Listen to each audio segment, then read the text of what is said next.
شروع اللہ کے نام سے جو بڑا مہربان اور نہایت رحم کرنے والا ہے۔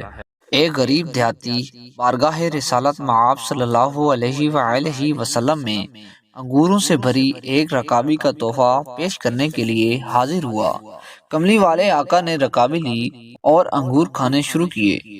پہلا دانہ تناول فرمایا اور مسکرائے، اس کے بعد دوسرا دانہ کھایا اور پھر مسکرائے، اور وہ بیچارہ غریب دیہاتی آپ کو مسکراتا دیکھ دیکھ کر خوشی سے نہال ہوا۔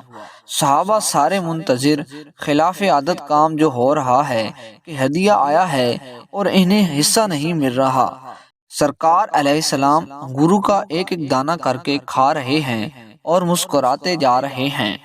میرے ماں باپ آپ پر فدا ہوں، آپ نے انگوروں سے بھری پوری رکابی ختم کر دی، اور آج صحابہ سارے متعجب۔ غریب دیہاتی کی تو عید ہو گئی تھی، خوشی سے دیوانہ خالی رکابی لیے واپس چلے گیا۔ صحابہ نہ رہ سکے، ایک نے پوچھ ہی لیا، یا رسول اللہ، آج تو آپ نے ہمیں شامل ہی نہیں کیا۔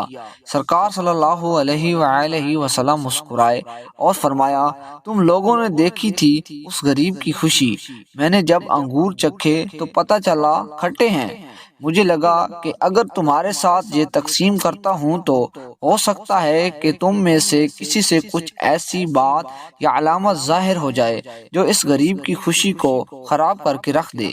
اسی طرح دوسروں کے کھانے یا تحائف میں نقص مت نکالا کرو، اس کے چہرے کی خوشی دیکھ کر کڑوی چیز بھی زبان پہ رکھ لیا کرو۔